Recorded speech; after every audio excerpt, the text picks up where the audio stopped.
If we had one more, we could start this meeting. I guess not. Can I have some volume?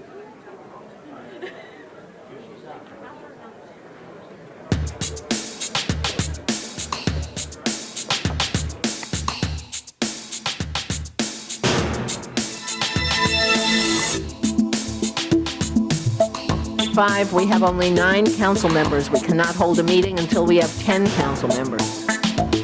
But if I could ask those of you lobbying the council members to step back behind the lines, maybe we'll get a 10th and we can get started here.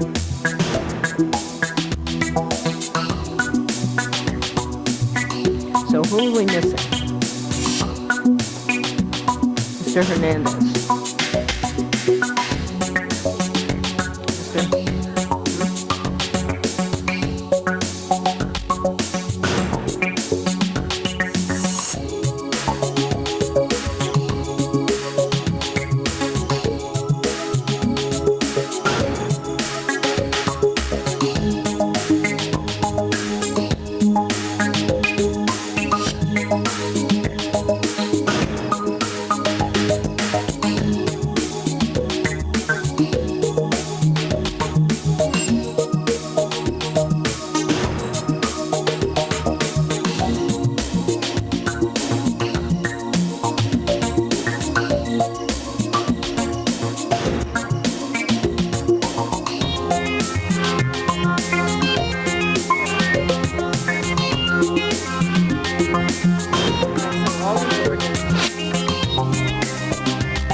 Ready.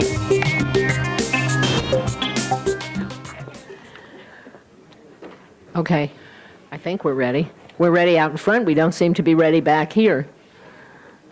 Can we sort of cut the volume on around the fringes here? All right, good morning. This is a meeting of the Los Angeles City Council on Tuesday, April 17th. The council has 15 members. We meet 3 days a week at what is supposed to be 10 o'clock, Tuesday, Wednesday, and Friday. But as today, it's 10:27, that's about normal. We are being watched on Channel 35. We are also available by council phone, and we are ready to do the first item, which is to call the roll. Bernson, Chick, Fuhr, Galanter, Hernandez, Holden, Miskowski, Pacheco, Padilla, Ridley, Thomas, Warner, Wax, Walters, Ferraro. 10 members present in the quorum, Madam President. All right, thank you. We are at 10 members. We are not going to have any more members here today. So for those of you who are interested in ordinances, all the first reading ordinances, if they pass today, will have to carry over for 1 week. Okay, let's go through the agenda. See what we can do. First item is approval of the minutes Without objection, the minutes are approved. and commendatory resolutions for approval. And without objection, those are approved. Council has a request to continue one item, item number 42. Councilmember Ridley Thomas requests that be continued for 2 weeks to May 1st. All right, is there any problems? All right, item 42 is continued. On the regular agenda, items 1 through 16 are items for which public hearings have been held. All right, we have a lot of cards on items 14, 15, and 16. Well, we only have one on 16. Okay, the cards are all in front of the, hold on. The cards are all out of, not the way they're usually done. They're all 14, 15. Okay, they're all 14, 15, and 16, so we better call now, if we did have a hearing in committee, do I hear a motion to have another hearing?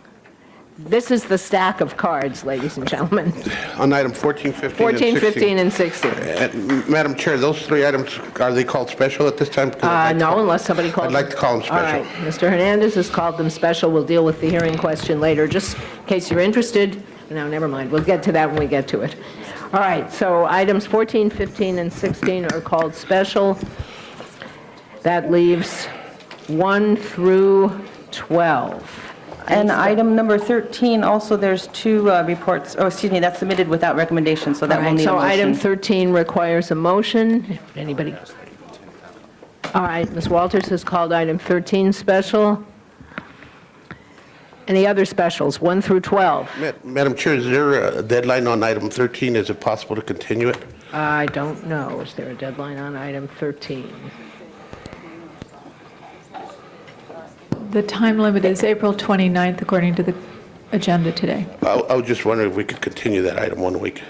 Well, I guess we can.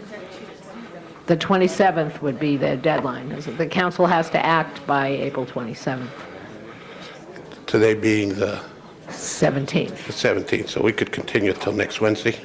Next Wednesday is, yes, I believe we could, would be the 24th. Is that your motion? That's my motion at this All time. right. Is there any objection to continuing? Item, remind me which number that was. 13. Wednesday, the 25th. Ms. Walters, you had called it special, and yes, and Mr. Hernandez has moved to continue it till next Wednesday, the 25th. The last day to act is the 27th. Madam Chair, I have to leave the council at 11:30 on the 25th, and that's the date that will be, and I need to be here for that discussion. Well, we could take it up first if we had a quorum. Could we do that? Yeah. Okay. Okay, anybody else? All right. Item 13 is continued to the 25th, next Wednesday, and we may take it up out of order in order to be sure that Ms. Walters has a chance to be here. Which leaves us 1 through 12. Any other specials? Any comments? Mr. Ridley Thomas? Well, no, you're on, okay, never mind. Okay, open the roll on items 1 through 12. Close. Mr. Sabornich? I noticed that item number 2 on the summary was listed as CD6. It should be 15. I don't know if it's like that on the regular agenda also, and we just need to make that you're right. correction. Unless you want it. No, it's okay. We have plenty in our district. Thank you very much. Okay. Just technical. Okay, that's yours, huh? Okay. All right, we got that on item number 2? Got it. All right. Okay, we'll try again. Open the roll on 1 through 12. Close the roll, tabulate the vote. 10 ayes. Okay, those are approved. Let's go through the rest of the agenda here. Items 17 through 45 are items for which public hearings have not been held. All right, now, for who else been messing with these cards up here? There's a stack over here. Can somebody who's been sorting the cards, why do I have several separate stacks for, and these are all 14, 15, and 16 as well. So are these. Okay. Just that, in case you're interested. This is now what we have here on 14, 15, and 16. And I believe we do not have cards on. Oh, the public hearings on items 17 through 45, with the exception of 42, are now closed. Any specials, members of the council? Yes. Ms. I'd like Walters. to call 23 All right. special, 26 special, and 28 special. Okay, 23, 26, and 28. Anybody else? Mr. Fewer? Thank you, Madam President. Is item 27 is closed session, is that correct? No, actually, it's just an appropriation, but we're going to have to continue it one day because Mr. Savornich would have to walk out. All right, so we'll continue 27. All right, so wait, let's do that. Item 27 is now continued until tomorrow. Also ask that we continue 41 one day All for a right. similar reason. Okay, and item 41 will also be continued until tomorrow. Anybody else? Items 17 through 45, with the exception of 23, 26, 27, 28, 41. Sorry? All right, 44, we'll call special for a separate vote. Anybody else? Okay. Madam Chair, could we hold item 32 on the desk for purposes of an amendment? Yes, hold item 32. Anybody else? 26, continue one day. Okay, Mr. Holden moved, no, wait a minute. Ms. Walters already called that one special. Ms. Walters, item 26, let's call on Mr. Pacheco in the meantime. I was going to continue item 26 for a week, but if Ms. Walters has a preference for tomorrow or the week.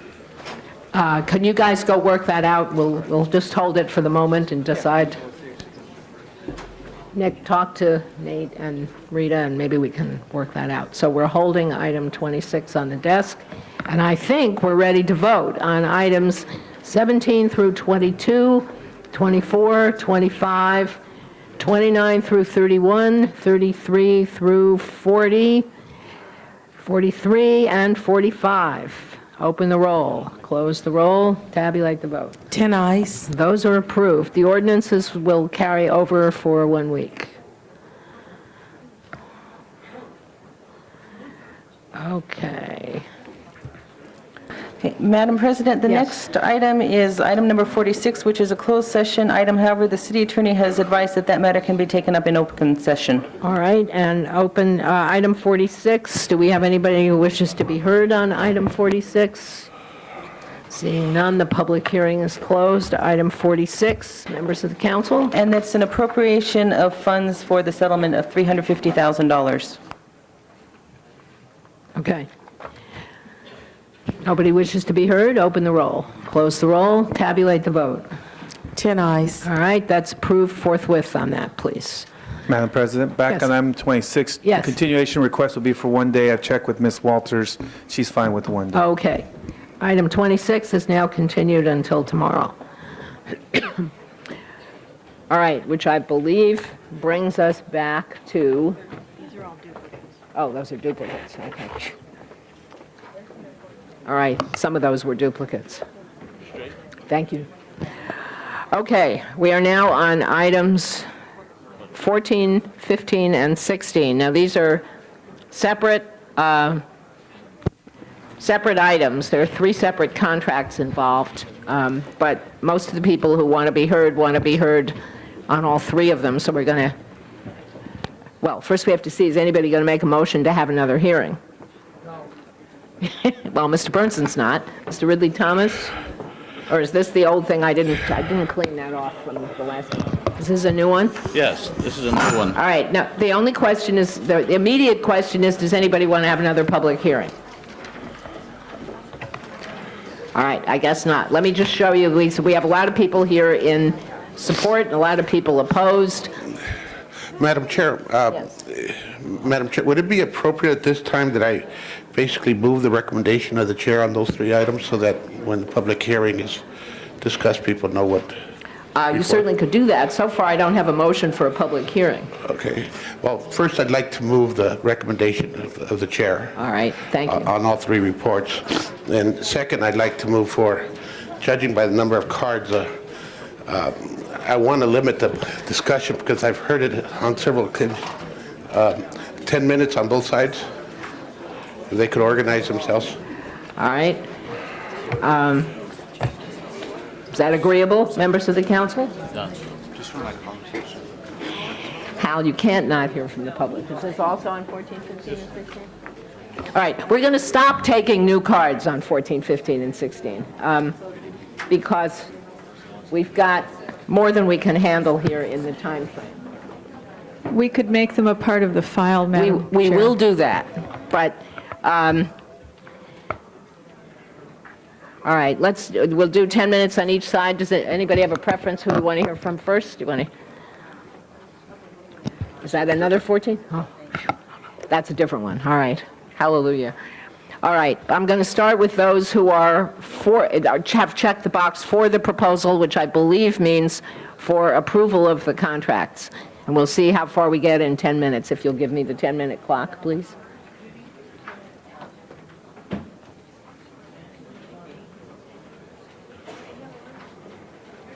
Okay, here we go. Victor Franco, to be followed by Jerry Jeffy, Johnny McCracken, Robert Rodine, and then we'll see how far we've gotten. Mr. Franco. Good morning, members of the council. My name is Victor Franco, and I am Deputy Director of Legislative Affairs for the Central City Association here downtown. We represent about 300 businesses and over 250,000 employees in the Los Angeles region. We urge you that you move forward these contracts and they not be withdrawn in mid-process of the public comment period of the LAX Master Plan. CCA has been very pleased to host Councilwoman Galanter and hear her very valid concerns about the future of LAX and its impacts on the local community. However, this action would effectively eliminate the City Council's ability to review all the facts related to the efforts to modernize and improve LAX. it is premature to take action at this time. There are many reasons that these contracts should stay in place. First, the withdrawal of these contracts usurps the public comment period on the master plan EIS-EIR that has been widely advertised and established throughout the city as ending on July 25th, not on April 17th, as it would if these contracts are withdrawn. Second, the council has not yet had the opportunity to fully consider the master plan through the lens of what is best to meet the transportation and economic needs of the entire city. Third, we cannot forget that the no project alternative has some very significant impacts on the overall circulation patterns of the area and requires mitigation on its own. Withdrawal of these contracts prevents exploration of the very real environmental concerns presented in all options placed before us. Finally, the city has a right to consider this plan and the work of these contractors to allow for a process in which all the facts can be known. We respectfully request that you adopt council members of Ornich's motion and allow these contracts to be approved and allow the public comment process to continue as promised. Thank you. Thank you. Mr. Jeffy. Jerry Jeffy, representing the Los Angeles Area Chamber of Commerce. I won't repeat what Mr. Franco just said. We echo the same views. We agree with 100% what CCA has said, and the Chamber just wants to go on the record as very strongly supportive of the three motions by Councilman Savornich. Thank you. Thank you. Mr. McCracken. Followed by Mr. Rodin. You're doing very well. And then Tom Moxley, Bonnie Ikamura. Oh, yes, I've heard all you, and Jim Hilfenhaus. Go ahead. Good morning, Council Member. My name is Johnny McCracken. I'm an air traffic controller at Los Angeles. I'm the Facilities Vice President, NACA, the labor organization there at the tower. I'd just like to emphasize that modernization is needed at Los Angeles. We have an airport that was built in the 50s for much slower, smaller aircraft. To the last, or excuse me, 1998 and 1999, we've led the nation in runway incursions. That's where a plane crosses an active runway with the possibility of impacting a departing or crossing aircraft. In 2000, the FAA changed the term runway incursion to surface incident, and therefore we did not lead the nation in runway incursion. That was just semantics. We still had 24 incidents on the runway. As of the first quarter of 2001, we've had 6 incidents. Again, 5 of these were possibilities of aircraft impacting other aircraft. That scenario has played out in the past with former ex-Department of Transportation secretary and a ex-presidential nominee in an aircraft that topped another aircraft. We must modernize Los Angeles, and I would wish we could continue with this process. Thank you. Thank you. Mr. Rodin. Thank you, Madam Chairman. I'm Robert Rodin. I'm the aviation co-chair for the Valley Industry and Commerce Association.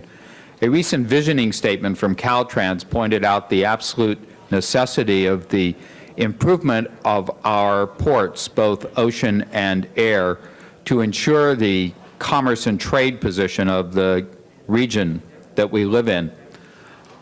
These 3 contracts are essential to the progress of improving Los Angeles International Airport to keep pace with the necessities of this community.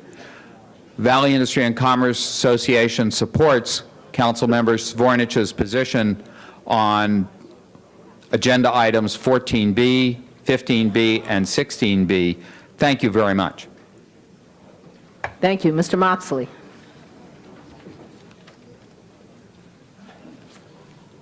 Madam President, City Councilman, good morning. I'm here to voice my opinion in favor of all 3 of these 3 contracts going forward. It is now the time to modernize LAX. We're getting close to a period where we're going to lose the economic stability and see our companies and our jobs go to Denver or some other airport outside of this state. The issue here at hand is the modernization of LAX, which is long overdue. Thank you. Thank you. Ms. Ikamura. Hi, I'm Bonnie Ekamore with the Sheet Metal Workers Local 108 in Los Angeles. I also represent the members of the building trades. We're obviously for the modernization of LAX for the increase in jobs, but we are also citizens of this great city, and we want a safe airport. We need to be modernized. LAX needs to be modernized and improved so it can handle the increase in public and private needs. Setting the MAP and cargo limits will not stop people from moving here.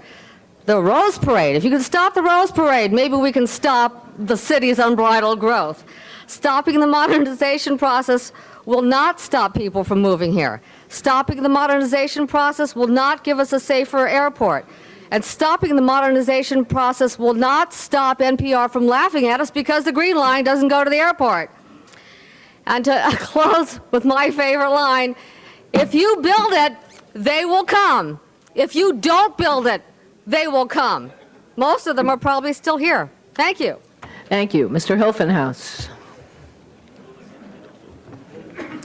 Madam President, council members, Jim Hilfenhaus, Labor's Local 300. Reiterate what the sister said, we're in favor of the LAX plan, but here at the moment we're talking about the issuing of the contracts.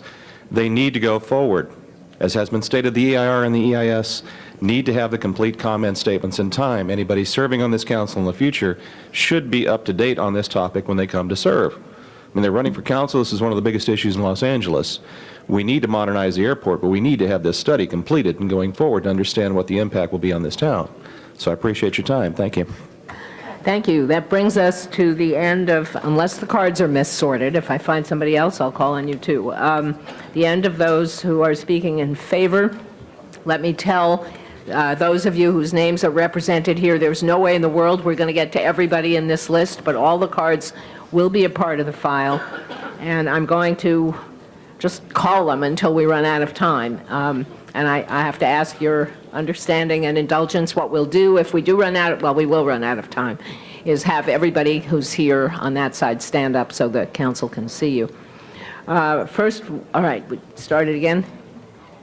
Okay, here we go. Walter Cole representing Congresswoman Maxine Waters, followed by Kevin Finney, Luis Marquez, Barbara Dillon, Geraldine Mendoza. We'll see how much farther than that we get. But start moving, guys, because the clock's running. Mr. Cole.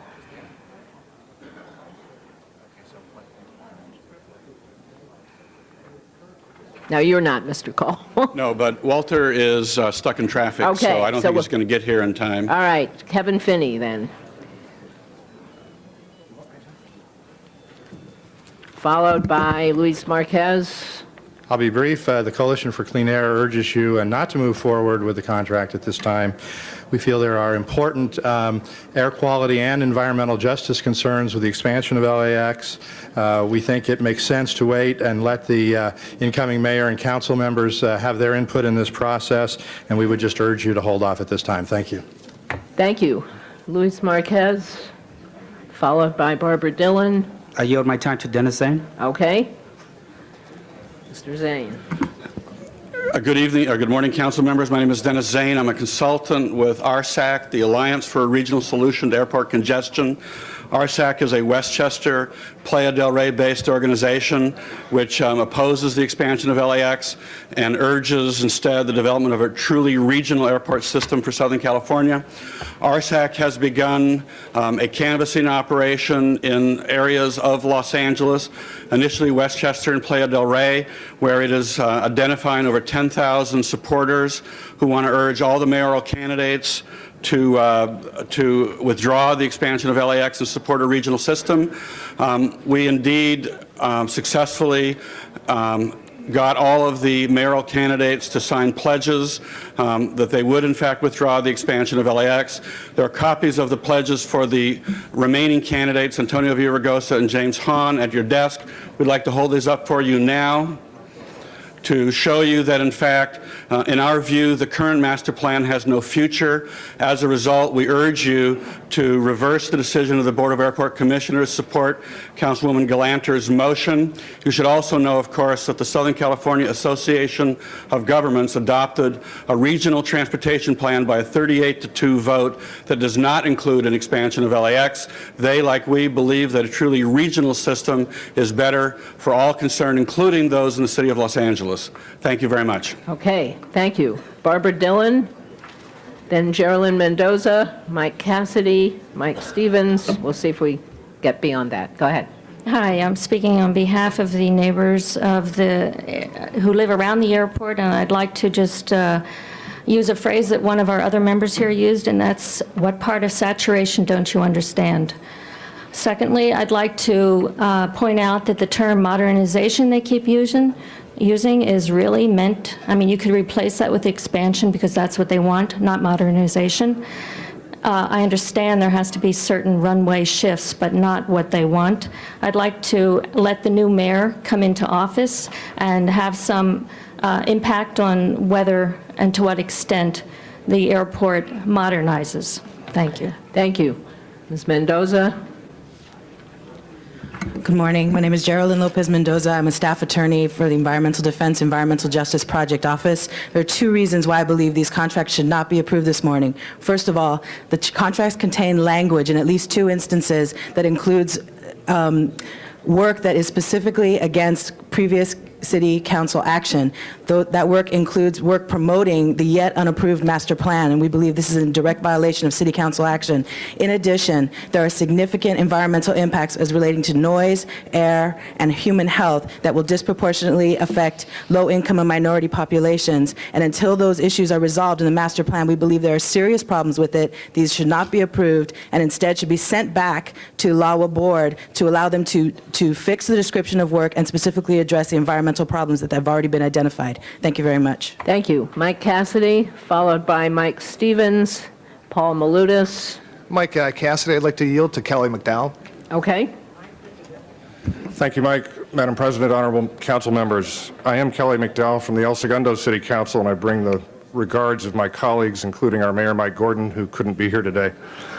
I'm not here this morning to restate my community's opposition to the proposed LAX expansion, nor to recite the litany of concerns that any neighbor of such a large and active airport would have, because I'm quite sure that you're well aware of all of that. Rather, I'm here this morning to encourage the city of Los Angeles to join as a leading partner with the rest of Southern California in an enterprise that truly cannot succeed without you. By disallowing the proposed contracts before you today, you can signal to the Board of Airport Commissioners and the entire region that the City of Los Angeles will not work in isolation from or at cross purposes with the rest of Southern California.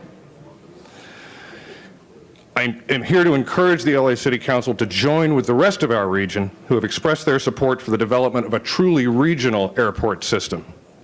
Such a system will deliver all the economic benefits that we expect, while recognizing that there are limits on the burdens that we should ask any of our communities to bear in exchange for that prosperity.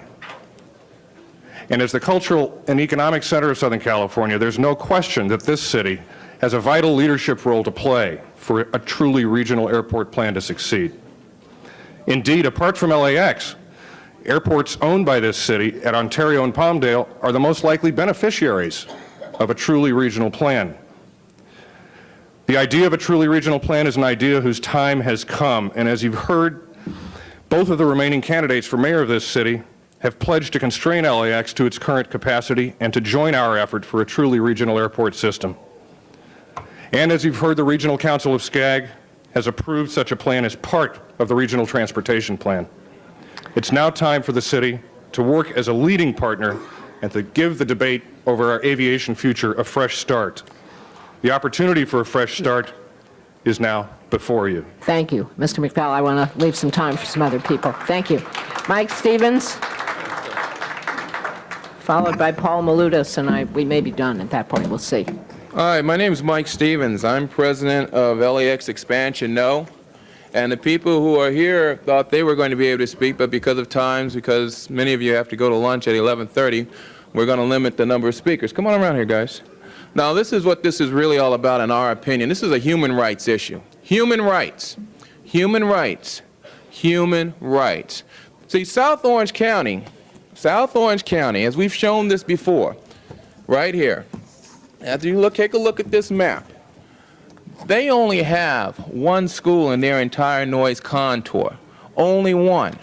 And whenever they're talking about doing something, oh, what are they talking about? They're talking about parks. But as Mr. Franco stated, one of the consultants that came up here, what are we always talking about in Los Angeles when it comes to South Central? It's good for business. Always business. Always business when it comes to us. But then when you look at how many schools we have in our area, you have just 40 alone that are public schools. That doesn't even take into consideration of private schools, which totals about 64 inside the noise contour, which is right here. 64. But then again, when you look over at Orange County, because this is what it's all about. See, Orange County doesn't want to carry their fair share. So anybody here who wants to approve and wants to vote for a consultant to receive $4,477,000 for transportation analysis of airport ground access, technical support, all the other things that this organization is going to receive, is basically not looking out for us. They're looking out for Orange County, South Orange County. So what we'd like for you to understand is this. That property called Manchester Square, where's it at? This is all about, when he's talking about ground transportation, Mr. Ritchie of LAX said this. You can listen to Mr. Ritchie.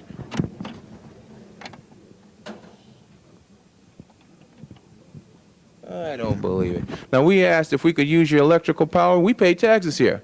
But the guard said we couldn't use it. So we'll queue it up next time. But the bottom line is that Mr. Ritchie stated this, that LAX pays for the road construction from the proposed arborvitae interchange that LAX and LAX Expansion Now, the Osage Homeowners Association, were successful in defeating at SCAG. They're paying for it. They need this consultant to work on the ground transportation. This is nothing more than LAX expansion. Have the same consideration for us, the working class, and the people who are not here today, who are on their jobs, who pay the taxes, who pay the 10% utility taxes. Have compassion for us, the same as our counterparts down in South Orange County have for them. I can't even imagine why after spending $85 million, we have to spend another $12 million total for these three items. But more importantly, $4,777 million, $4,477,000 is going to be spent here today, just on this one item. This one item alone. Who is this man? Where does he live? Orange County?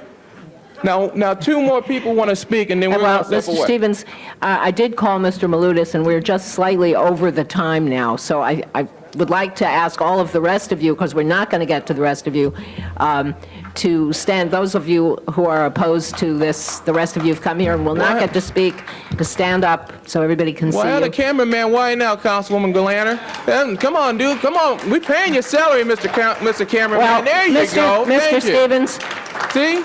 If he's going to do his job, treat us with the same respect he's done to consultants. I announced at the beginning we were going to have a 10-minute hearing, and I've let you go over. I had already called Mr. Malutis, so I'm going to let him speak. And if Congresswoman Waters' person is here, I will let him speak as well. But if not, we're going to close the public hearing.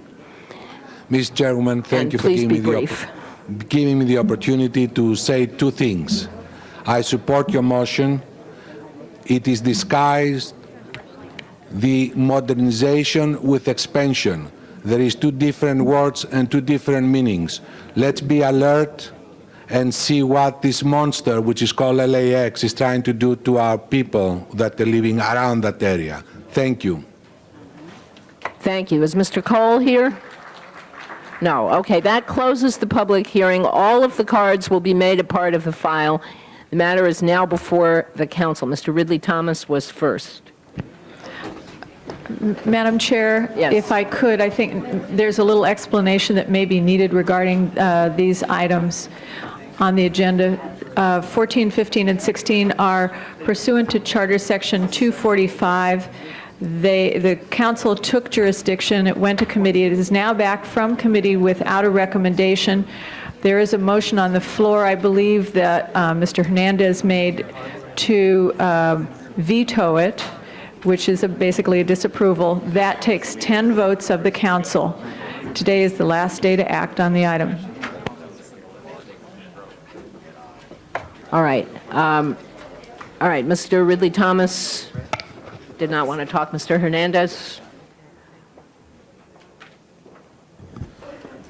Madam President, I the guess it committee did. Go ahead. report was moved, was it not? There are two motions before us. 14A has been moved? Yeah, 14A was what's been moved. 14, did you also move 15A and 16A? 16A. The difference between A and B is that A was my recommendation to disapprove the contracts, B is Mr. Savornich's recommendation to approve the contracts. And Ms. Kennard, would you mind getting back on the other side of the ropes? Mr. Holden can go over and talk to you if he wants to. What the city attorney has advised us is that in order to approve recommendation A, it will take 10 votes because it would be disapproving what the commission has done.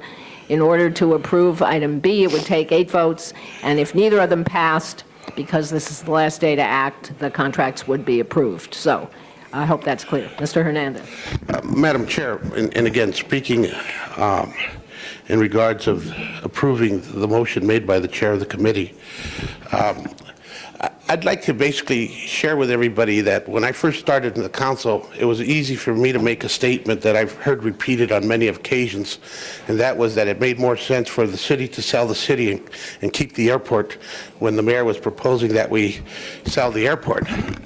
Now, what you need to understand is I look at our airport as very much part of the economic engine of the region. But at the same time, serving on regional panels and serving on national panels as well as state panels, I've been able to see a real flaw in our thinking. And the flaw is that economic development has to be balanced throughout a region. When you deal with issues of housing, job balance, when you deal with issues of, please, and again, you're moving into my time, and I appreciate the applause, but I don't need it. I think it's important that we understand that when we're dealing with issues of transportation and the movement of goods, we in this region are making a fundamental mistake of not providing options and not providing choices. I was confused because if we were to have a major catastrophe like an earthquake, and its impact on having one regional machine would be tremendous without having alternatives. Every time I fly to the East Coast, what I know is I have alternatives. I have choices as to where I can go. And the same thing has to apply to the movement of goods. Now, the reality is the current master plan is being proposed in the EIR does not support. It does claim to support, but in realistic matters, does not really support the regional development of goods. Because what happens is people in Orange County are basically simply saying, you don't need Ontario, it can all go to LAX. The reality is Orange County's population base needs an international airport. And San Diego needs an international airport. San Francisco is already at capacity. When we look at expanding Palmdale, we continue to tell ourselves the problem with Palmdale is there's no transit corridor to move those goods, to move those passengers, but we don't plan for that to happen. We're not putting the kinds of resources and that kind of planning and that kind of economic development to make Palmdale a real alternative. When we talk about Ontario, we know it has limitations. We know Burbank has limitations. We're involved in those same lawsuits. But this region needs to look at itself as a whole. And they can't allow, and we can't allow, to LAX to be the only alternative. So I'm just kind of throwing it out because I think what is being proposed by the recommendation of the chair at this time is that we hold off 3 months and we allow for some new leadership to come in and look at this picture. SCAG, the Southern California Association of Governments, has done the same thing. In fact, they've made a recommendation in their regional transit plan. And that basically is requiring for less passenger capacity than what is being proposed by the master plan currently by LAX. Lastly, it is this council that sets policy. It is not the airport. That's why we're the city of Los Angeles, and they're supposed to be part of us. Thank you. Thank you. Ms. Walters.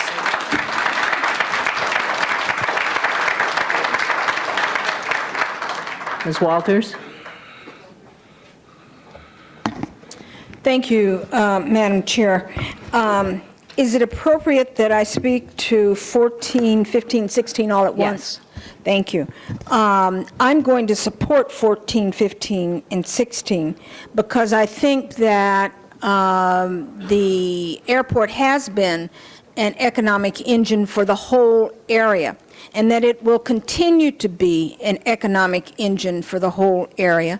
And I don't think that we should stop it. I do think that we should support other airports and say to those communities that they need to take some of this overflow as well.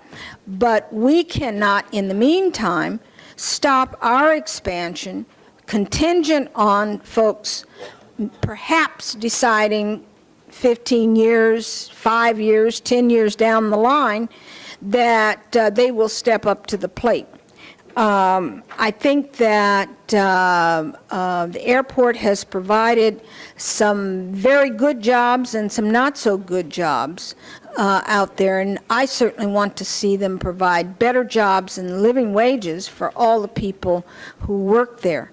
I don't think stopping the expansion of the airport is in the best interest of this city. I think it's a narrow vision, and I think that it will come back to haunt us. Most of the build-out around the airport, homes and what have you, they were built, people moved there subsequent to the locating of the airport there. Excuse me. I know Ms. Galanter is an ardent supporter and environmentalist, has these environmental concerns, and I think the environmental concerns are important, and I think they need to be addressed. But I think they need to be addressed in the context of the airport doing what it needs to do in order to handle the traffic. I think that the expansion makes it easier to tolerate than harder to tolerate. And so I will cast an aye vote for 14, 15, and 16. All right, what you will want to do is vote no on A and yes on B in order to do that. All right, Mr. Feuer is next. Thank you, Madam President. You know, I think that if the vote today were on whether to modernize the airport or not, we would be having a very serious debate about all the issues that have been raised so far. But from what I can gather, and I need maybe someone to correct me if I misunderstand something, maybe Ms. Kennard can come here and others can disagree, Ms. Tubert, with my assumptions here. But here's what I had been assuming coming into the vote today. We're not deciding today whether to modernize LAX or not. Instead, because I have a lot of views about that and about the importance of the regional approach and other areas stepping up to the plate and improving and going out to Palmdale and being sure we have other alternatives, including a bullet train for the short haul routes, a whole bunch of things out there. But for today, my understanding was that what's before us is the limited question, do we get information on which to base a decision in that very contentious debate to come? If we choose, and here's what I thought, if we chose to vote with Ms. Galanter's recommendations today, we would be choosing to defer the decision whether to get the information on which the choice would be made. And if we vote to do what Mr. Zvornich has recommended in each case, we're voting not to expand or modernize the airport. We're voting instead to learn about the choices, the alternatives, the environmental consequences so we can make an intelligent decision later on. The choice is, do we learn that information and start to get the information going sooner or later? Do I misunderstand this? No, this is Lydia Kennard, Los Angeles World Airports, and Councilman, you're exactly right. This is about process. It is not about voting up or down on the master plan. We anticipate that there will be 25 to 30,000 comments that we'll be receiving in the 180-day comment period. This is an unprecedentedly long comment period, and we need to respond and answer every single question that is received by the public.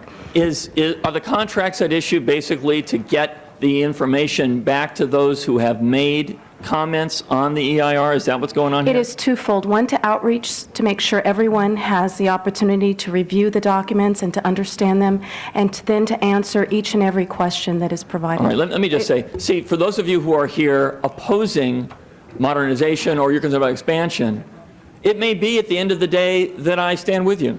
For those of you who are here supporting the modernization, maybe at the end of the day, I stand with you. But today, to say we're not going to learn enough to know the important environmental issues at stake and to get public responses to the concerns that have been raised, I think judges prematurely what the outcome should be. And for those of my colleagues here who have spoken about their views on whether expansion should occur or modernization or not at the airport, I respect those views, but that's not today's debate. Okay, but your time's up. Ms. Mizikowski. I'm glad Mr. Fuhrer asked these people to come to the table because I had some of the same questions. When I have faced projects in my district or citywide that I've had concerns about, particularly some that might be coming through without environmental studies, the first thing I ask for is let's cause the project to do an environmental impact report. We had people who asked out there and talked about issues of air quality and traffic, which we know are extremely significant. It also strikes me that when we've had projects in the past and we've done that EIR to help and give us an analysis, we have found, and in fact required in the EIR, are alternatives.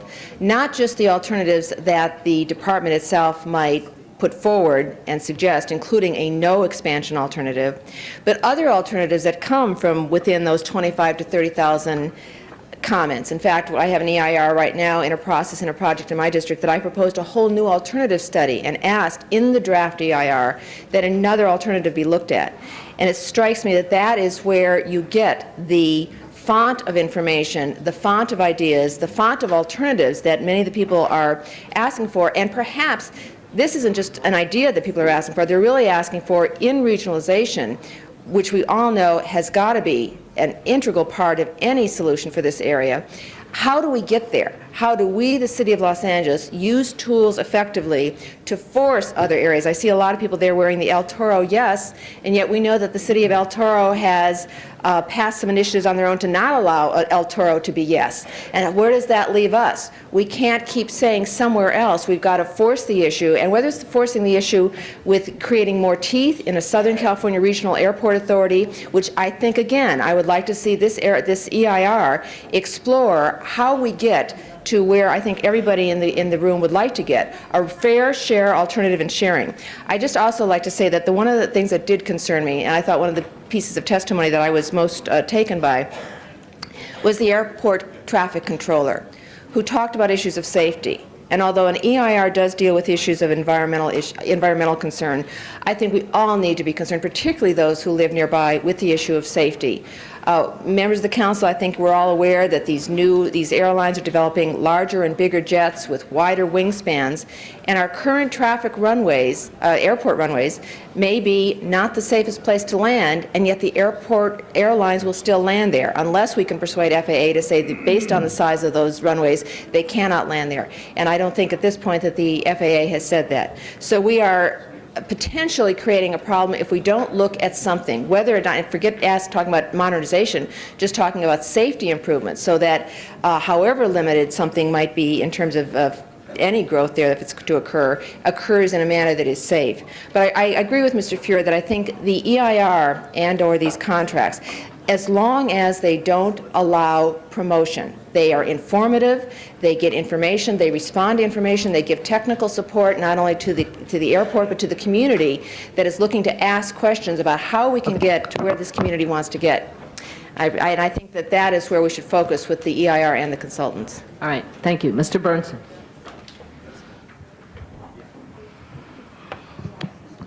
Yes, Members of the council, if I could put a lid on the MAP or the passengers at the airport, it would probably be somewhere below what is there now if we were able to do that.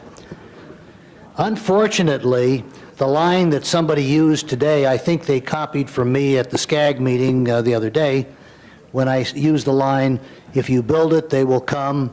If you don't build it, they'll still come. They'll come anyway because there's no place else to go. And that's the problem. The problem is we're anticipating 5 million more people in this region, in the 6-county region, within the next 19 or so years.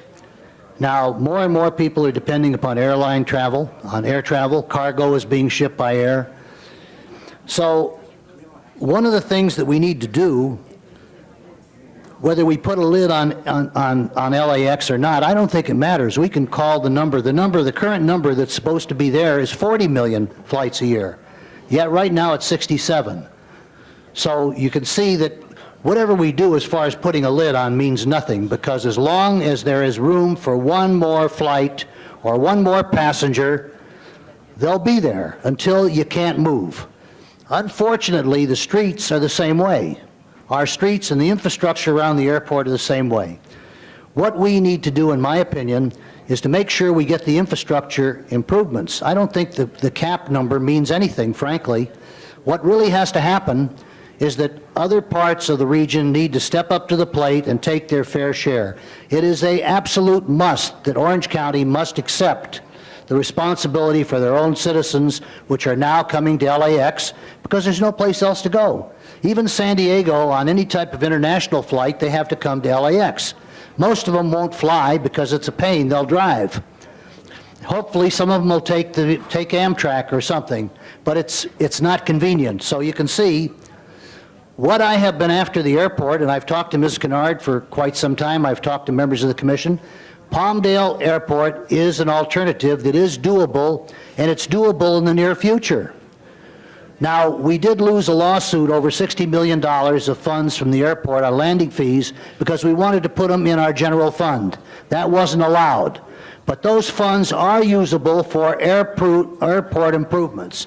What is needed to get Palmdale off the ground is a beltway similar to the one at Washington, D.C., from Dulles to downtown Washington, D.C. It is a free beltway for people using the airport.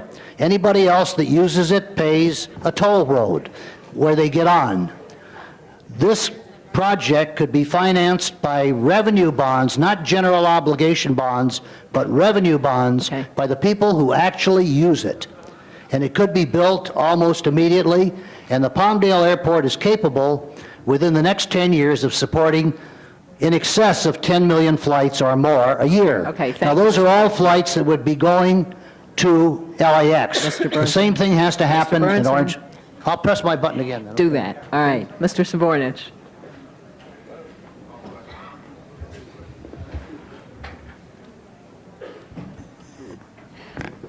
To the chorus of staff who are saying, call for the previous question, I'm not going to do that right now. But the one thing that I would like to reiterate was Mr. Feuer's comments in regards to where we are now. Is someone singing this magic moment? But he hit the nail on the head, is that the contracts that we have before us, and correct me if I'm wrong, staff, asked to complete work by either September or December in regards to assisting in the EIR process that we are just in the middle of. And that once those processes are completed, this city council will have an opportunity, probably next spring, to decide whether or not we go forward with some sort of master plan expansion or not. Am I correct? That is correct. Patricia Tubert, Senior Assistant City Attorney. And I would point out that it is a joint EIR-EIS, and we do have that obligation to the FAA to complete the document. Okay. So if we do not approve these contracts today, we are in a breach of the memorandum of understanding that we have with the FAA. Is that correct? That is correct. Okay. So what's before us today is if we do not approve these contracts, we cannot continue to gather the information in regards to the EIS and the EIR, to by which this council can make its decision next spring? Does it stop everything in its tracks? Okay. So that's why members, Patty, That was a yes. okay. That's why, members, I think it's premature today to stop the process. I believe an opportunity, if the majority of the next city council wishes to do so, they will have an opportunity to not go forward with anything at LAX sometime next spring. But I think that at this point in time, we should gather as much information as possible to late fall, towards the end of the year, so the next council can have all of the information they can have to make a prudent and rational decision. Half of us aren't going to be here. And so the issue is that I think it's important that those of us who are here today make the decision that the next council has the information before them on which they can make a decision in which they believe is the best for the people of the city of Los Angeles. That's what the vote is about today. And so I would ask that we vote not to go with the vetoes today, and that we allow the contracts to stand as approved by the Board of Airport Commissioners. I have a question for the city attorney, is that if today there are not 10 votes to veto these 3 items, what happens? They're approved. Exactly. The matter would be approved. This is the last day to act, and it does require 10 votes to veto. So it's not necessary to move B then, on any of them? Well, yeah. That would be Okay, correct. and your time's up. Right. If there's not 10 votes for A, then Then it's not necessary to move B. Okay. All right, Mr. Holden is next.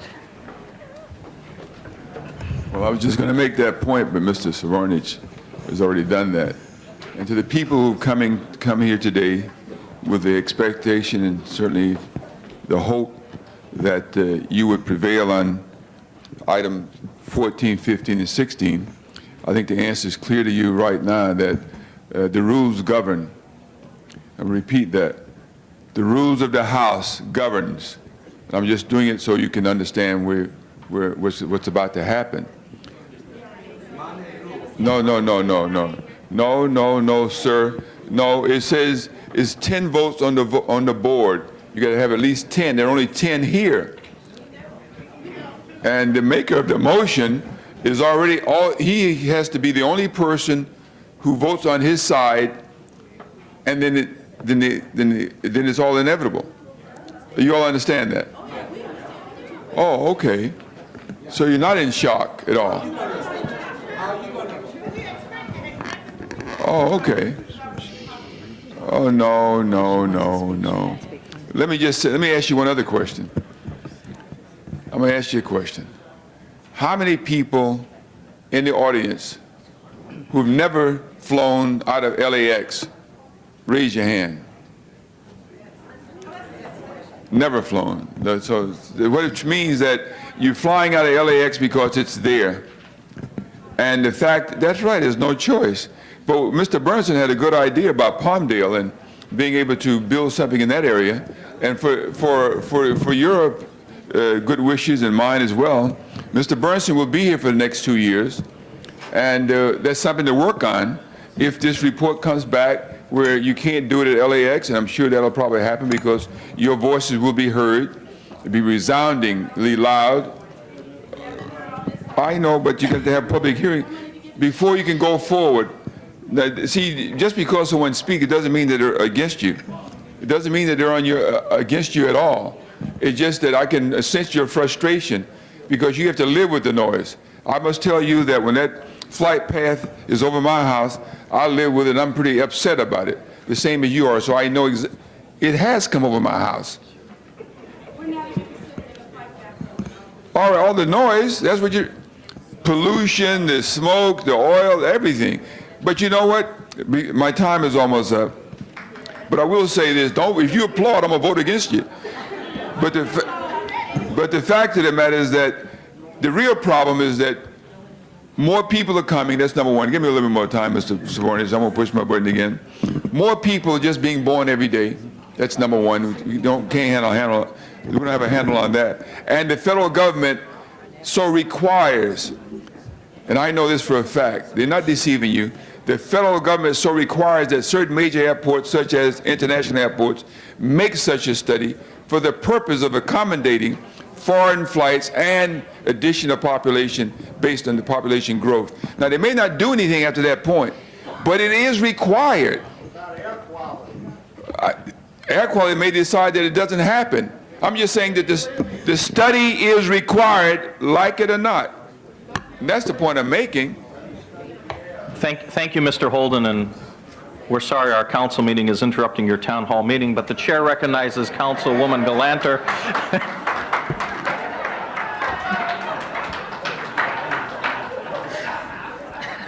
All right. Look, members of the council,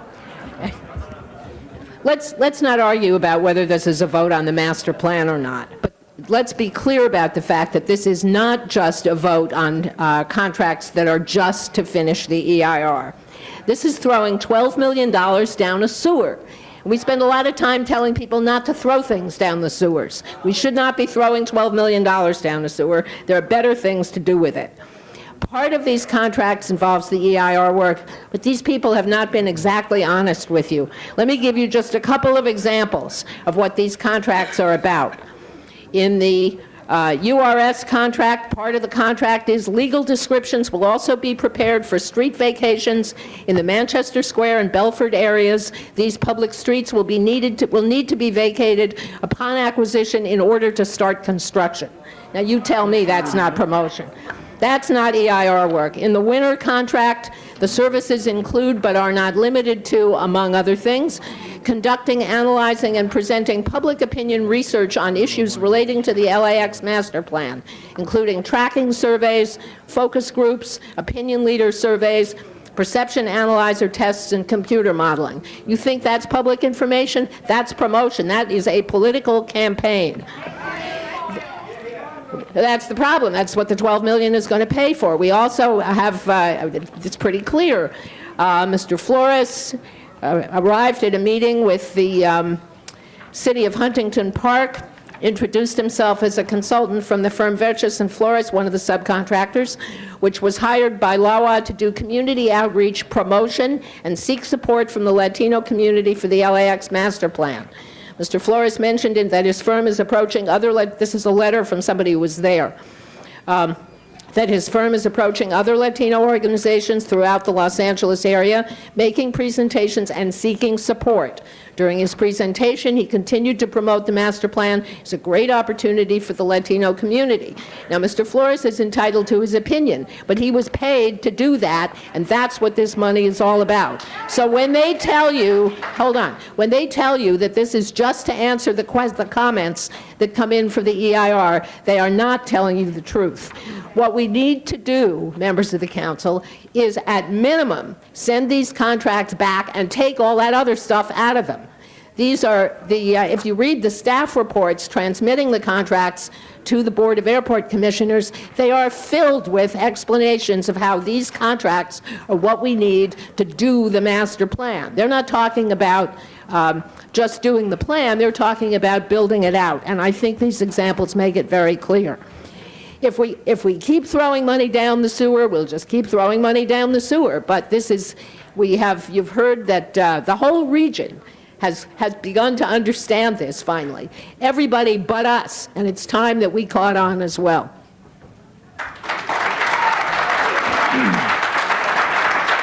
Thank you, Madam President.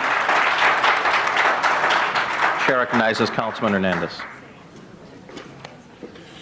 Madam Chair, members of the council, and all those people watching Channel 35, don't be fooled by the discussion that's going on the city council.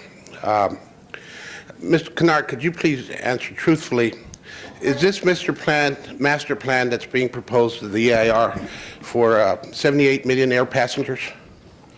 There are 4 alternatives. There is a no project alternative. There are 2 bigger build programs that get us to approximately 98 million annual passengers, and there is a no new runway concept that speaks to about 89 million annual passengers. And when did the council approve that kind of passenger capacity for the airport? There has been no approval for the council. Okay, there's never been approval by the council, and it's because the airport set it up that way. You know, SCAG had a tremendous debate, and its debate, SCAG felt that 78 million air passengers with the cargo that comes in the belly of those plants is more than enough for LAX. But LAX, again, is continuing to promote this master plan. I keep on trying to explain is that we have an airport that people claim was built for a capacity of 40 million air passengers that's currently at 60. And so when we're talking about 60 and expanding it to 78, there's room for some expansion. But we have to deal with the reality that we don't want more than 78 million air passengers. And when everybody says there's going to be more than that, let's understand why the mess exists and why the lack of planning happens. The lack of planning. And it's because clearly we as a council have not been given the alternative to promote at an adequate level. Last year we spent $12 million on Palmdale as a whole. And I was asking why only $12 million on Palmdale and over $200 million for purposes of acquisition of land at LAX. I asked that question here on the council floor. I asked that question. Now, we are planning to continue this catastrophe. And the airport, believe it or not, and I understand who pays them, and I understand the role of the national airlines, and that they don't want to give their passenger choices, and so they're insisting that LAX be the place that is expanded, and that's the only way we can get money for modernization. That's the alternative that we're being given. And I'm saying, booey to you. I don't think the airlines should dictate that to us. I don't think LAX has the right to dictate to this council policy. And that's what's upsetting to me. Because some of us are seeking higher office. Some of us are running right now between now and June, and we want to pretend that let's understand what's before us. What's before us is the future of Los Angeles in terms of LAX and how much money we want to waste. I honestly believe this council doesn't want to go beyond the 78 million air passengers. Or they're not sure. I am sure of where I stand. And that's why I wanted to postpone this expenditure. But it clearly does say for basically marketing and trying to seek approval of the master plan. $5 million is that contract alone. And I disagree with that. I don't believe that as a council member, as a policymaker, I've been given the choice, but the direction I'm trying to set is very clear. I do not support the expansion of LAX beyond 78 million air passengers in the future. And that's where I'm at. Thank you. And I think we should force the rest of the region to deal with its capacity. Thank you, Councilman. Chair recognizes Councilman Fewer for a second time.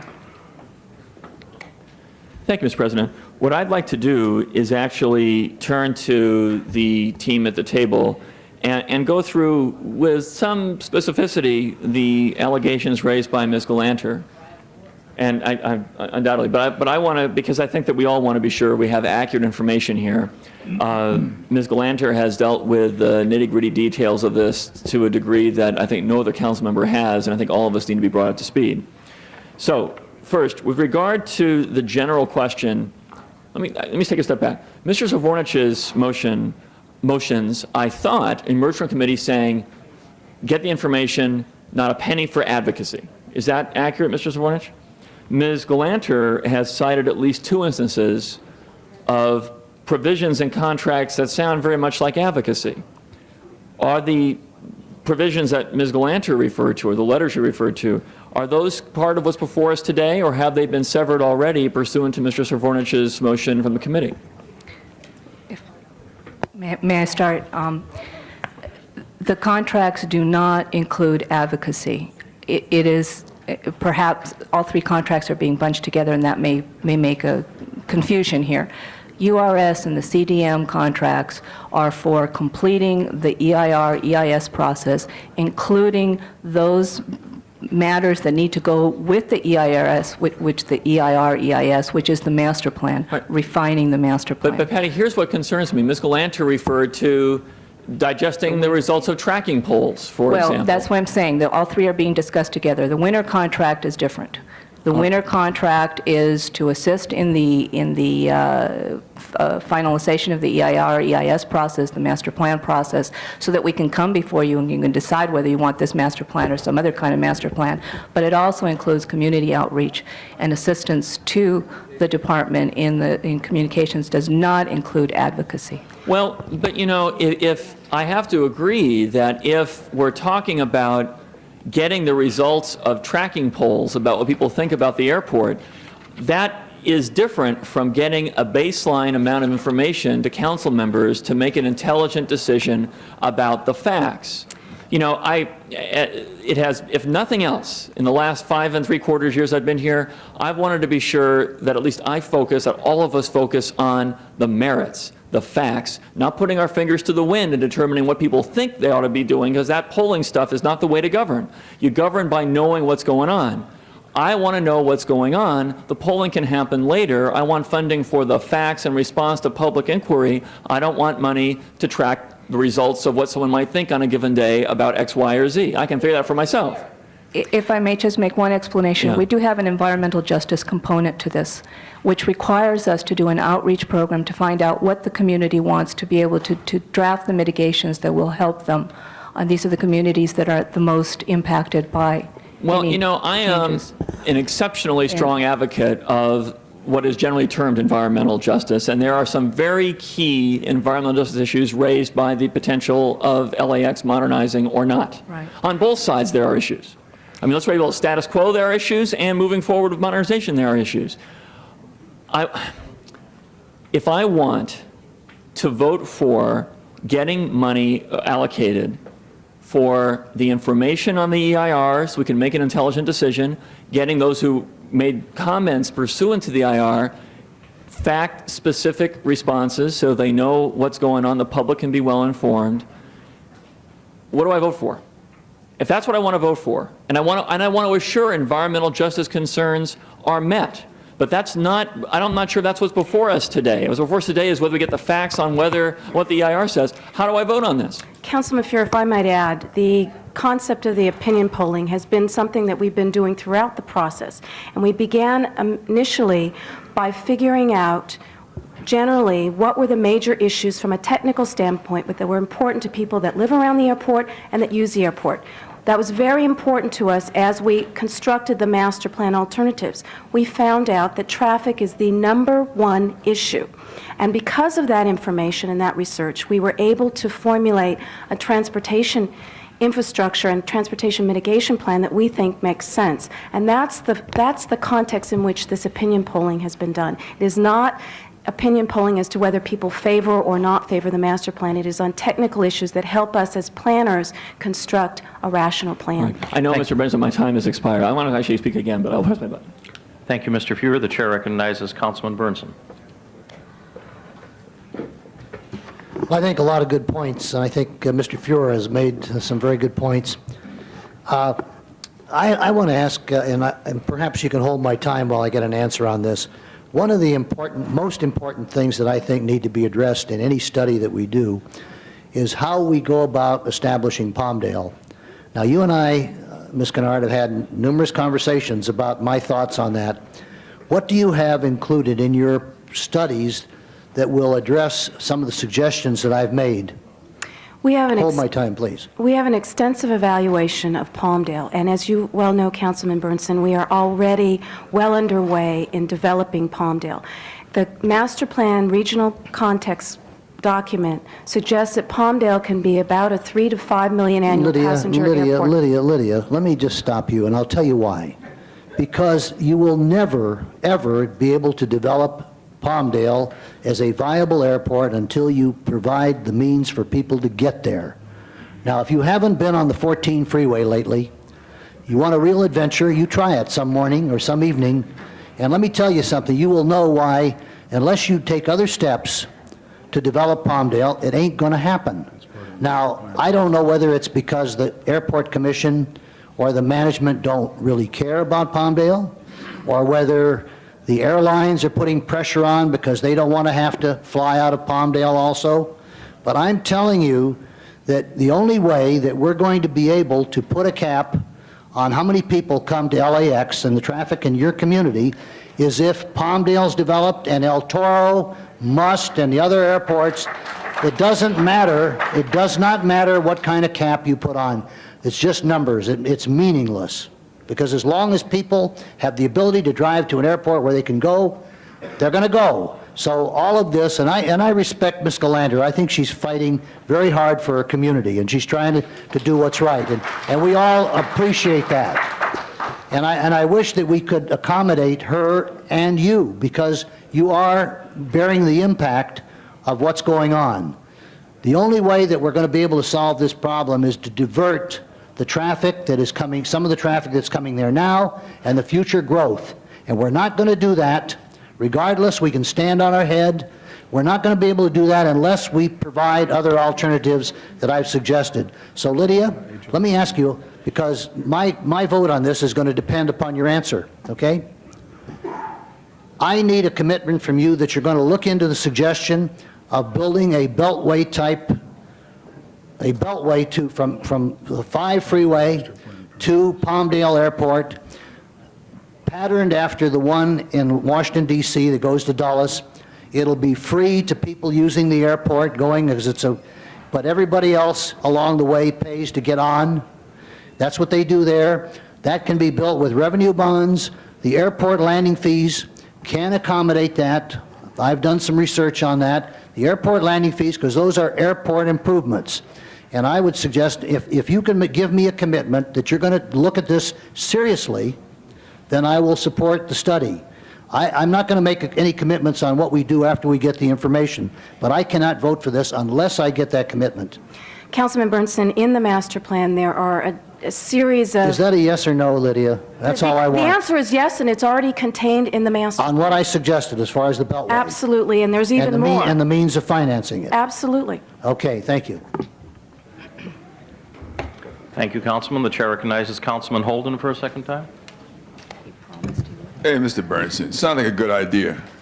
We try and talk to the people who said, not in my backyard. When you start expanding the freeway, widening it, you're not going to get an approval. Sounds like a good idea, and I would vote for it. But I can tell you this, they don't want it in their backyard, and the other folks don't want that freeway in their backyard. If you don't believe it, you look at the freeway they're trying to put through South Pasadena. They've been fighting it for years. It just, hey, people, no growth, stop everything in its tracks. I understand that, you know, you don't want it in your backyard either. The fact of the matter is that, let me just say this to you. Where were you when they had the matter before the council to acquire their property to expand the airport? And there was, upon more than one occasion, there was only one guy standing down here saying, don't do it. It was a backdoor attempt to expand the airport. Well, who was speaking on your behalf? Just a minute. Just a minute. Who was speaking on your behalf? Well, you're not even honest, because it's only Nate Holden who voted no.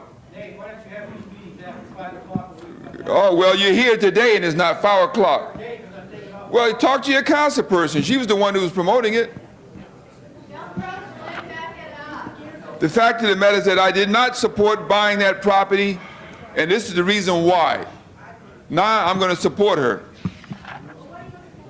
The fact of the matter is that I did not support buying the property. And you guys were not here at the time when you could have made a stand, and at the time when your decision could have been heard. And you were not here then.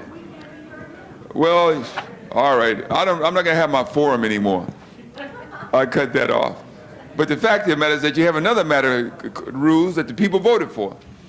They voted to Prop 5, that we have the option to Prop 5 any matter that's been brought before a commission. And you keep voting for all these things because somebody says it's a good idea, and they put it in the ballot, and you think you got a voice. Now let me tell you what has happened. Now we have Prop 5 that is before us. You know what's going to happen? Nothing. You see, but you're always duped when you get out there and you say, that's a good idea, this guy's promoting that idea, that guy's promoting that another idea. And that's what happened. Then you lock you down from government, phase you out of government, and then you have less power. You came with a charter reform commission that gave you nothing.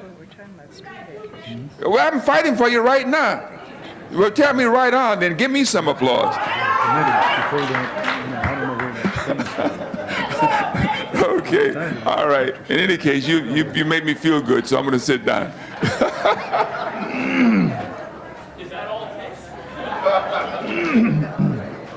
If you folks could come back every day, we could get them to sit down quick, too.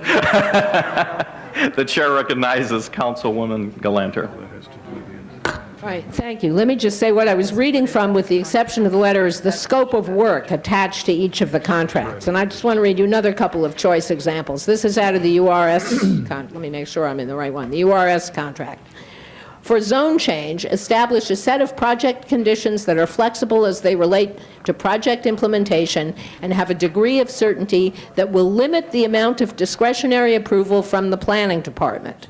For general plan amendment, prepare a new community plan that will replace the LAX interim plan, establish land use guidelines for the development of LAX, and provide as much flexibility as possible to allow changes to the project as they relate to terminal and cargo areas. That's from the URS one. Now, look, I mean, much has been made of the airport as an economic engine. Let me tell you, this master plan process is an economic engine, too. It is the Consultants Full Employment Act of how many years now? $80 million worth. And this is another $12 million to go with it. I'm picking this at random. Here's a list of subcontractors under one of the tasks in the winter contract.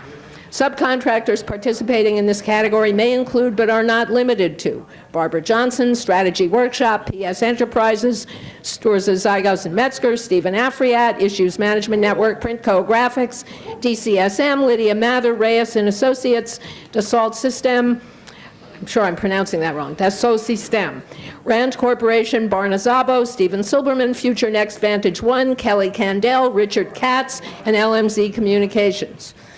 This is money.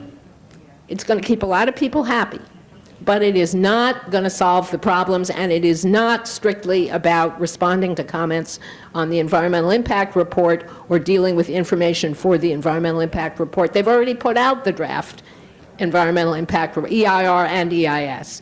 So with the information they wanted us to have, they've already put out. It's not so easy to get, but it is out there. And what they're telling you now is that we need another $12 million to make zone change and criteria that the planning department in the city of Los Angeles won't be able to monkey with, to do the paperwork so that they can put construction on the land that we now have a motion pending in council to zone as open space. This is a waste of money. This is not going to achieve what we want to do. The answer to Mr. Feuer's question, I think, as to how to do what both he and Mr. Savornich have suggested, which is to stick to finishing the EIR, is to send these contracts back, have the commission take out the parts of the scope of work that are not specific to finishing the EIR process. And then maybe we have an argument. But if we approve them today, or if we fail to, we don't have to approve them, if we fail to disapprove them today, they're going forward with everybody all set to go out and enlist the Latino support for the community master plan, the editorial support for the master plan, and all the rest of that support for the master plan. So I urge you to vote yes on Mr. Hernandez's motion, which supported my recommendation. I understand that with only 10 of us here, the chances of it being adopted are pretty slim, but I urge you to do the right thing anyway. Thank you, Madam President. The chair recognizes Councilwoman Miskowski. I'd like to ask the staff, pursuant to what Mr. Savornich had requested in the motion that he recommended from the committee, that it be made clear, LAWA make clear to its consultants that no promotional work be allowed in the contracts. And let me ask you, how are you reacting to that? Has the commission dealt with it? Have you brought it to the commission? How are you ensuring that even if there's a a shadow of a doubt as to whether something is promotional. And the truth is, as was indicated, there's a wide way of reading what's in those contracts. And in fact, one of the letters that I got from the Environmental Defense Committee was giving back a report to LAWA from one of the consultants saying that we have gone out and promoted the master plan and it yielded 2 positive editorials. So the question is, were we to adopt Mr. Savornich's motion, and even if we don't, I think you're hearing very clearly here that the council, which might be inclined to say environmental documentation, environmental alternatives, technological information to support that, is vital to ultimately making a decision, looking at alternatives, looking at mitigations, looking at the issues of environmental justice, but not promotion. How are you responding to those issues, and how can you ensure that whatever is in the contract, would you look at an amendment to the contract? Would you look to curtail that part of it? They've never done it before. Well, let's find out how they will If answer. I may say what I have done, I have had meetings with all the consultants as well as staff and told them they are not allowed to promote, to have advocacy. They are allowed to give information. They are allowed to say why the staff recommends a particular alternative. They are allowed to go out there and answer questions and assist the staff in answering questions. They are not allowed to advocate. That is not in their contract, and they understand that is not in their contract. Now, perhaps Ms. Kennard would like to say more. Okay, well, the question is, in telling them that, and I appreciate that you're telling them that, you are the city attorney and telling them what the law is and how the city attorney is suggesting that they move forward with their contracts. Where and how is LAWA or others who are part of the oversight ensuring that, and being at some of the meetings that the consultants might be at? That is a critical factor. We have been very clear from the beginning that we are precluded from advocating and or lobbying on the merits of the master plan. We have consistently sought the advice of the city attorney as to the parameters of what that means, both from a staff standpoint as well as a consultant standpoint. I think the message is very clear to us. Again, it is being reiterated by the council today, and we will continue to make that clear and understood among the entire consultant team. If I can suggest that perhaps Ms. Tubert from the city attorney's office, in addition to meeting, in addition to making it clear, that there be a statement, and coming from the city attorney, codifying, reciting all of that information and required to be submitted to each consultant, each sub-consultant, subcontractor, so that and also share it with the city council members, so that where we might hear or see of someone who's bringing something to our attention which seems to cross that line, it can be immediately brought to your attention. I will be glad to do that, and I'll send a copy to all the council members as well as all the consultants. Thank you. Can I have a special announcement? Mr. Bernson has an announcement, and then Mr. Pacheco for the first time, and then Mr. Ridley Thomas and Mr. Fewer. Mr. Bernson. Today's Planning and Land Use Management Committee meeting has been canceled, so I just want to advise everybody there will be no plum meeting today. Okay, Mr. Pacheco.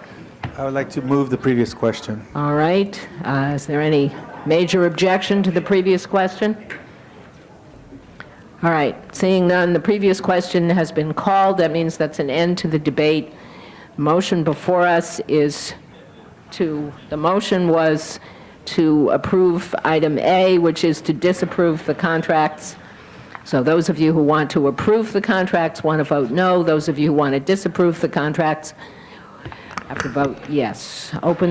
Just as a point of order, please. Yes. I just wanted to understand, since Mr. Savornich's motion, going back to Ms. Mazikowski's questions, includes the provision that there can be no advocacy, and Ms. Tubert says that the direction from the city attorney is there can be no advocacy, and Ms. Galanter is finding examples that sound like advocacy. Just to understand the implications of voting for Mr. Savornich's motion versus Ms. Galanter's, Ms. Tubert, help us define and maybe elaborate further on In the absence of disapproving them, we are approving or letting stand the contracts as they're written, including the scope of work.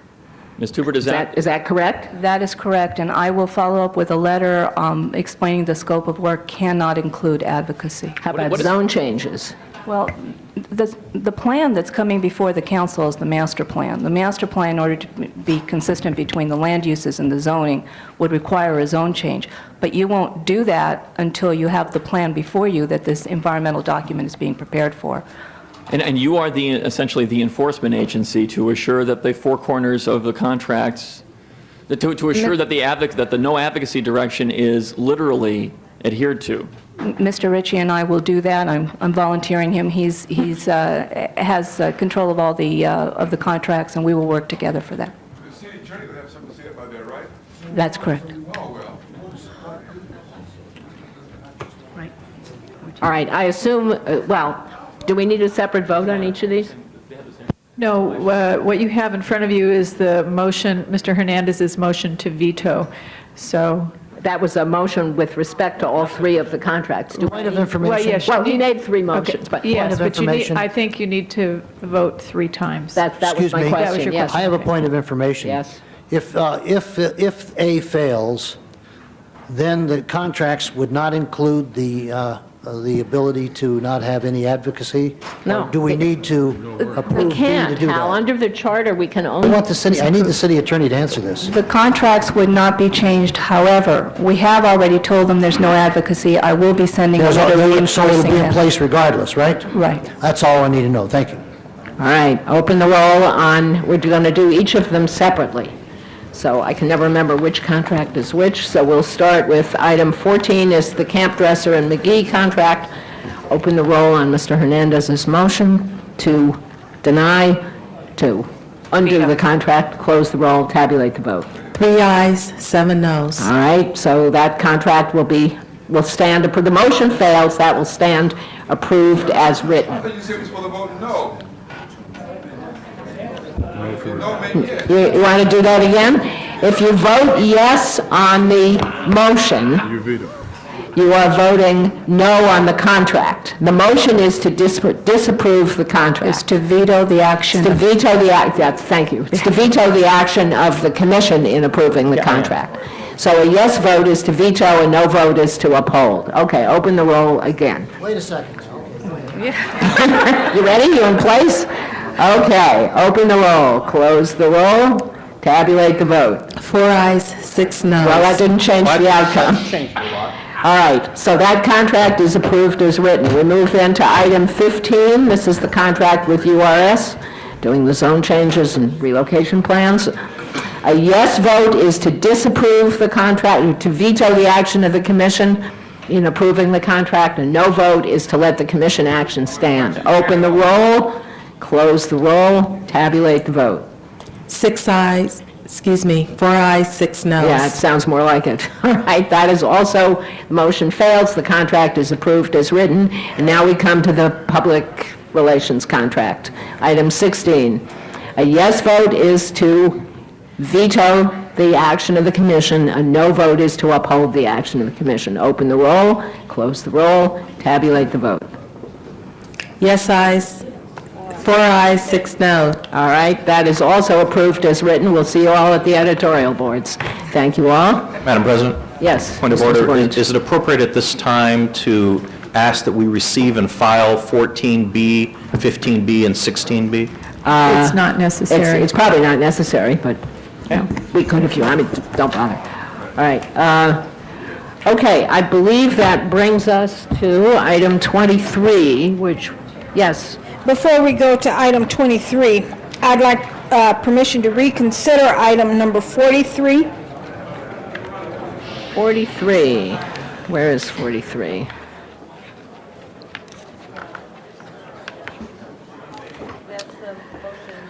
Yes, item 43. Ms. Walters has, all right, this is the motion that would direct Mr. Freeman to appear before, or his successor, to appear before the council at its next meeting to provide a briefing on the department's relationship with a public relations firm that is on contract.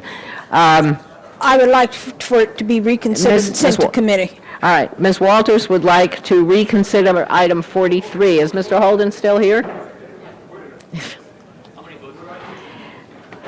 It takes, what it takes... I thought we voted aye on this already. We did. Ms. Walters has asked to reconsider it. Why? She would like to reconsider it. She doesn't have to tell you why. She wants to reconsider it, send it to committee. Well, then I ask. So I wanted to give you the opportunity to say whatever you have to say. Well, I would say that we should want to find out why we doing what we're doing in regards to DWP. Mr. Fleming what's his name again? Freeman. Freeman yes. is going to be leaving us, and so that firm was hired by him, and that's a great firm, and nothing wrong with that. So we should hear the subject matter at least tomorrow, and I ask for no vote on the reconsideration. All right, well, is everybody where they want to be? We're going to vote on whether to reconsider. All right, Ms. Walters wants to reconsider it, Mr. Holden does not want to, we'll have a vote. This is on whether to reconsider. A yes vote is to reconsider. Open the roll, No vote. close the roll, tabulate the vote. 7 ayes, 3 noes. So. Fails. It fails, all right, so it's not reconsidered. So we'll ask Mr. Freeman to show up and say whatever he has to say. All right, which brings us to item 23, called special by Ms. Walters. Thank you, Madam Chair. I have called item 23 special, and I'd like to ask the department to come to the table. I've called it special and want the department at the table because what we have discovered in Budget and Finance is that they have funds available for spaying and neutering and for vaccination that have not been utilized, that have been sitting there unutilized, and I'd like for them to very quickly explain to the council the extent of the funds, the dollar amounts of the funds, why they've not been utilized, and what their plans are in the future for utilizing these funds in the face of severe overpopulation with respect to particularly dogs, all the stray dogs that the city is faced with. Thank you, Councilmember Walters. It's good to see you. And thank you, council members. It's good to be back after a month of being off. I'd like, since I was off during that month and I didn't have the privilege of meeting directly with you, I would like Margaret Sullivan to answer most of your questions, but I'd like to start with the primary question, and that is, why do we have funds that will be remaining at the end of this year, which is why haven't those funds been spent? While we received many resources for operations, field resources, officers, we've received very little resources for our programs, our programmatic support, though we've requested them. You haven't spent the funds you have. These are in a special trust fund that you have not spent, and my personal experience in trying to get the department to do something about this has been that the department has declined with the notion that they have no money. That's the question I want a response to, not all the things that you're going through here. And I'd like to ask if you would go over the things that we had expressed and had concerns about, budget and finance. First, in finishing that, thank you, council member. Mr. Knapp, I thank you for the information that you're giving, but it's taking up time for information that is superfluous at this point. Could I please get a quick response here? Councilmember, by our estimate, by the end of the fiscal year, we will expend approximately $1.1 million in sterilization activities. What about the funds that you have left and have not expended that are in a trust fund?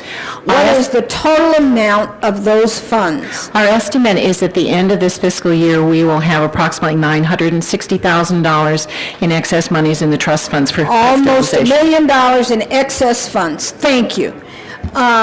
Council members, in Budget and Finance, we urged the department to be more diligent about spending these monies for the purpose for which they were allocated. And I wanted all the council members to know and understand that funds are available through these trust funds that the department has that they have not been expending. So at budget time, I will be asking further questions about that. And thank you for your response at this time. Council members, I urge you to vote aye on number 23, and keep in mind that the department has $1 million, almost $1 million, very close to $1 million in unspent funds, in trust funds that they just simply held on to. All right. Thank you. Ms. Mizikowski.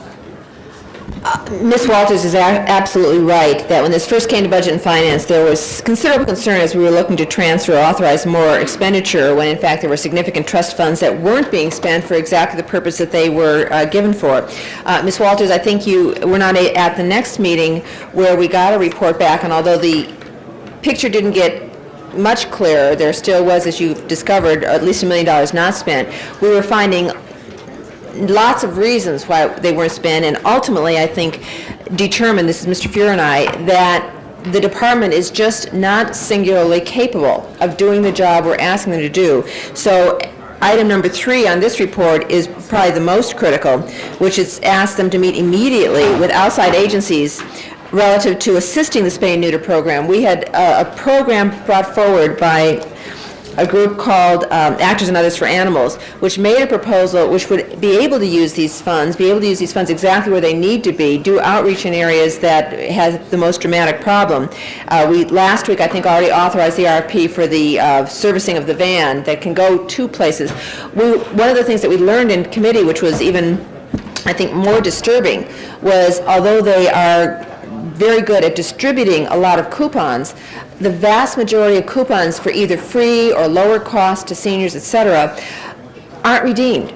And there was a reason that this group found that they weren't redeemed. Difficulty in getting transportation and knowing where a vet would be who could do the surgery, difficulty in getting vets to accept our coupons, a whole myriad of things that were brought to our attention that had not been brought forward to by the department. And I think that acknowledging that we need help, acknowledging that there are others out there who are committed to this problem, who can do it, who we will now have a mobile van with a veterinarian on it who can help and go to the source. This proposal was, I think, very, very useful, and that's why item 3 here is saying get to some outside agencies which can help spend the money for the purpose it's meant. And I couldn't agree with you more that it's a dire problem. When we are putting money there, we want that money spent, every penny of it, to do the job that we are asking. Wait, hold on. I just wanted to let her know I was at committee and fully support the item that she's talking about. But it's Mr. Pacheco's turn to speak.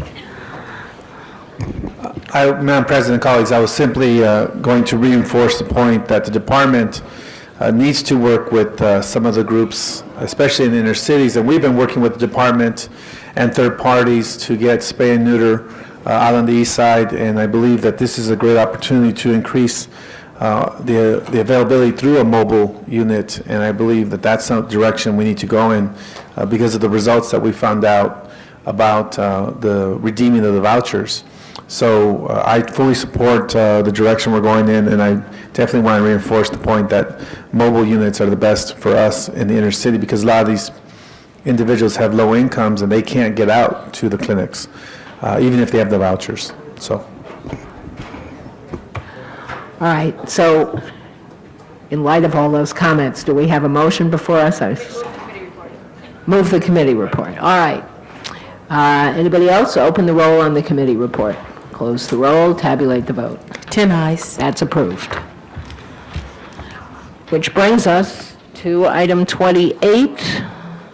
Yes, item 28, called special by Ms. Walters. Thank you, Madam Chair. Council members, I called item 28 special to share some information with you about the proliferation, continued proliferation of AIDS in our midst. What is being found is that AIDS in the female minority populations is growing exponentially. That males in minority populations are not doing much better. And so we need far more money allocated to address the problem of AIDS in our community, whomever it is impacting. And as I understand it, the president's budget, Mr. Bush's budget, provides no increase in funds. It just leaves the funding at the level that it was during the last fiscal year. And that is not acceptable. We really need far more dollars addressed to this problem. And so as we talk with various congressional representatives, I would hope that each of us would take it upon ourselves to lobby, and those of you who have access to Republican administration officials, that you would lobby for more money for this severe problem that knows no political jurisdiction. I urge you to vote aye. Anybody else? All right, Ms. Walters recommends an aye vote. Open the roll, close the roll, tabulate the vote. 10 ayes. That is approved. And the next item, I believe we were holding item 32 on the desk for the amendment to be distributed, which I saw a while ago, so it must be out there. I've forgotten whose amendment it was, Mr. Burnson or Mr. Hernandez? Mr. Hernandez. Mr. Hernandez, item, Rudy, let him alone for a second. Item 32, you moved the amendment, 32A? 32A. Okay. Anybody who wants to look at 32A, now is your chance. Open the roll, close the roll, tabulate the vote. 10 ayes. Okay, that's the amendment. Now we'll just do it on 32 as amended. Open the roll, close the roll, tabulate the vote. 10 ayes. That is also approved, which brings us to item 44. Ms. Walters, I think you had called that special just to have a separate vote on it, if I remember correctly. All right, open the roll on item 44. Hit the no button, close the roll, tabulate the vote. 9 ayes, 1 no. All right, that is approved. And I believe that brings us to public comment. Is that correct? Yes, this is the time for public All right. comment. This is the time for comments on items within the council's purview, but not on today's agenda. If you would set the clock for us, we have several people who've asked to be heard.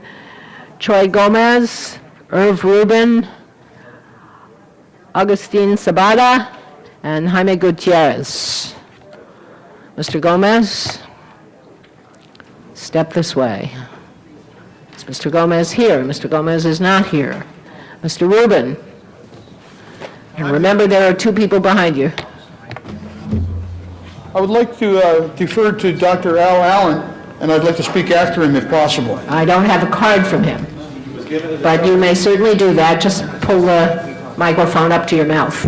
I'm sorry, it was, my card was given to the sergeant. Okay, we'll get it. We just need it for the record. Okay. Go ahead. All right, thank you, Madam Chairman, members of the City Council.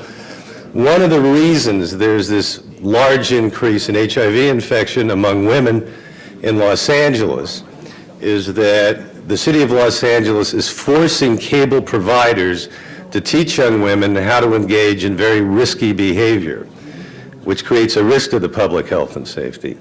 Another health risk is the white supremacist programs produced out of state that cable providers are forced to show in Los Angeles to promote racism and anti-Semitism in the same community where not long ago a white supremacist shot children in a Hebrew school and a postman because he was not a Caucasian.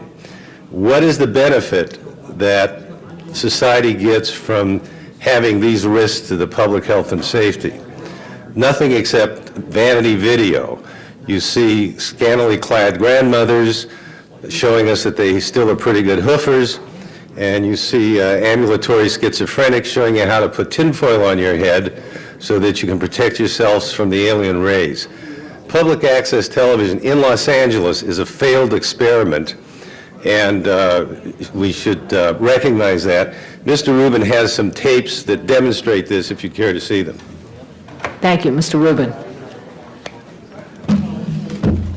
Ladies and gentlemen, honorable members of the City Council, my name is Irv. Sir, pull the microphone closer. There you go. My name is Irv Rubin. I represent the Jewish Defense League, and I'm shocked and stunned at the contract that the City of Los Angeles, and specifically this body, entered into some time ago with Adelphia, where they dictate who's to be on public access, to advocate the destruction of my co-religionists, the entire world Jewish community in Holocaust denial, and have a woman on in prime time showing you how to fist yourself is not what I call good community standards.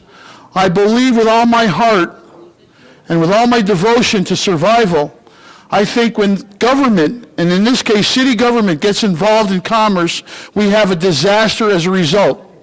I have brought tapes with me that I have taped off air concerning what's going on in public access that you people are part and parcel of. To facilitate a Nazi advocating the destruction of the Jewish community is not kosher. To have a woman show you how to fist yourself is not kosher.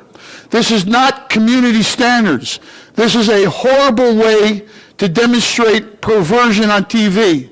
And I would hope and I would pray and I would beg each and every member of the City Council to take it upon yourselves to look into this issue and to get out of commerce, to divorce yourself from public access and let the marketplace determine what is community standards. In recent times, we've seen people who are victims of rock group singers defecating on people in the audience. How much more shocking revelations do we have to see when my kids or your kids can turn on the TV at an hour when they can see a woman by the name of Dr. Susan Block fisting herself on TV? And if you don't know what fisting means, call up your local city council in San Francisco and find out what that means. This is a horrible outrage, and it's not at all a community standard. Thank you. Thank you. Mr. Zabeda? Mr. Gutierrez? They're not here. That closes the public comment period.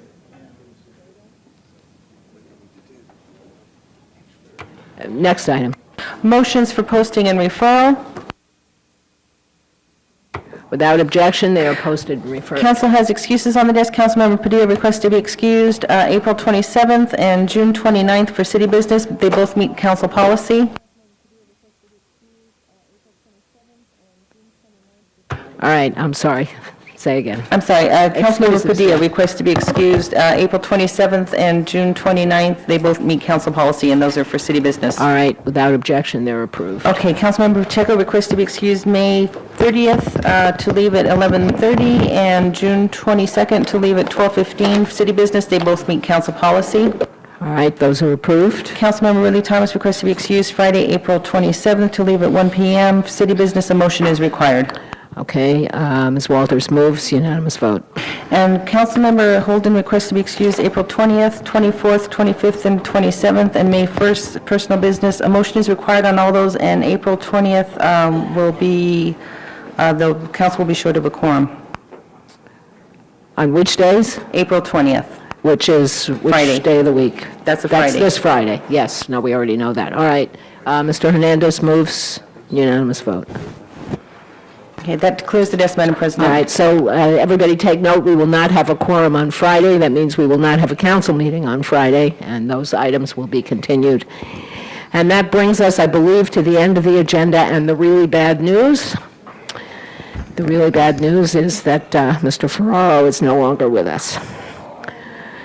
And we'll probably, this apparently just happened, and so we're not going to do the eulogies right now, but I think everybody will want to take note of that and send our condolences to his family and really to the whole city. And we'll do that tomorrow. We can do all the eulogies when we know a little bit more about it. Anybody got anything else? Or that's pretty much enough to kill the meeting. So without further ado, call the roll. No adjournment motion? No, let's do it tomorrow. Do it tomorrow. Thank you. We're adjourned.